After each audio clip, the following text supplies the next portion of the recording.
King, it is said that a certain governor of Hunan sent a state sergeant to escort 600,000 taels of silver to Beijing. On the way, we encountered heavy rain and were delayed until late in the evening. We missed our trip and couldn't find a place to stay. Seeing an ancient temple from a distance, the governor drove the servants to stay in the ancient temple. After staying one night, I woke up in the morning and saw that all the money that had been escorted was gone. Everyone was shocked and it was extremely strange. Unable to find it anywhere, Jozuo had to return and report it to the governor. The governor thought he was lying and wanted to punish him. When the servants were interrogated, everyone agreed. The governor ordered the governor to return to the ancient temple to investigate the clues. Jozuo returned to the ancient temple and saw a blind man in front of the temple. He had a very strange appearance and claimed that he could know people's thoughts. The governor then asked him to tell his fortune. The blind man said, "You must be because of the loss of money." Jozuo replied, "Yes." He told the blind man how he had been severely punished by the governor for losing his salary. The blind man asked him to find a small sedan chair that could be carried by two people, and said, "Just follow me, and you will know when the time comes." After hearing this, Jozuo found a sedan chair to carry the blind man, and he and his officers followed him. The blind man said, "Go east," and everyone walked east. The blind man said, "Go north," and everyone walked north again. After walking for 5 days, we entered a deep mountain and suddenly saw a city. The streets were busy with cars and pedestrians. After entering the city and walking for a while, the blind man said, "Stop." He got down from the sedan chair, pointed southward with his hand, and said, "Go forward. If you see a door opening to the west, knock on the door. Ask and you will know." After saying that, he handed over his hands and left. Jozuo followed the blind man's advice and walked forward again, and sure enough he saw a gate. Walking into the door, a person came out. Judging from the clothes of the man, they were all in ancient clothes. When he met the governor, he did not tell his name. Jozuo told him where he came from and the reason for his arrival. The man said, "Please stay here for a few days, and you and I will go see the boss." Then he led Jozuo to a house, let him stay, and provided him with food and drink on time. Jozuo had nothing to do, so he walked out of the house and wandered around. When I came to the back of the house, I saw a garden and went in to visit it. In the garden, tall ancient pines cover the sky and the sun.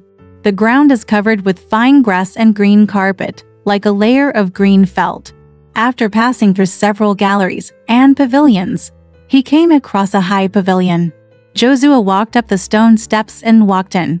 Suddenly, I found several human skins hanging on the wall, with all the facial features on their faces, and the fishy smell filled my nose. Jozuo was horrified and hurriedly exited and returned to his house. I thought to myself, it seems that I have to leave the skin in this foreign land this time. There is no hope of survival. I also thought that it would be death anyway, so I would just let it be. The next day, the man from earlier came and asked him to leave, saying, "You can see the boss today." Jozuo agreed repeatedly. The man rode a tall horse and ran very fast, and Jozuo followed behind on foot. After a while, we arrived at a prison gate, which looked very much like the governor's yamen.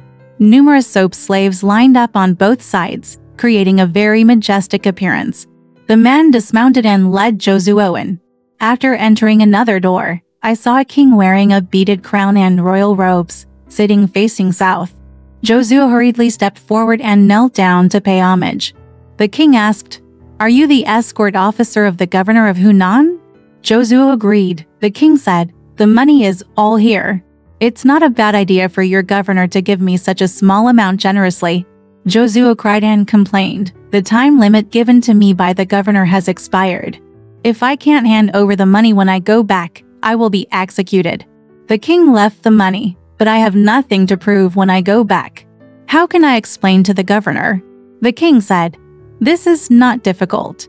He handed Jozuo a big envelope and said, "Take this back to the governor, to ensure that nothing happens to you." After that, he sent a few strong men to send Jozuo back. Jozuo was so angry that he didn't dare to breathe, so how could he dare to defend himself? I had no choice but to accept the letter, exit and return. The mountain road that Lux sent him on was completely different from the one he had taken when he came. After leaving the mountain, the person who sent him back went back. A few days later, Joshua rushed back to Changsha to report what happened to the governor. After hearing this, the governor became more and more convinced that Joshua was lying and deceiving him, and angrily ordered him to be tied up. Joshua hurriedly unpacked the baggage and took out the letter and presented it to the governor. The governor opened the letter, and even before he finished reading it, his face turned pale.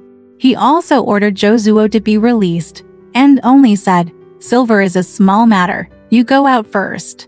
So, the governor once again urgently ordered his subordinates to make up the original amount of silver, and escorted him to Beijing. This matter was completed. A few days later, the governor fell ill and died soon after. Before this, the governor slept with one of his concubines one night. After waking up, he found that his concubine was bald and had no hair. Everyone in the government office was shocked, and no one could guess the reason. It turned out that the big envelope brought back by the governor contained the hair of the governor's concubine.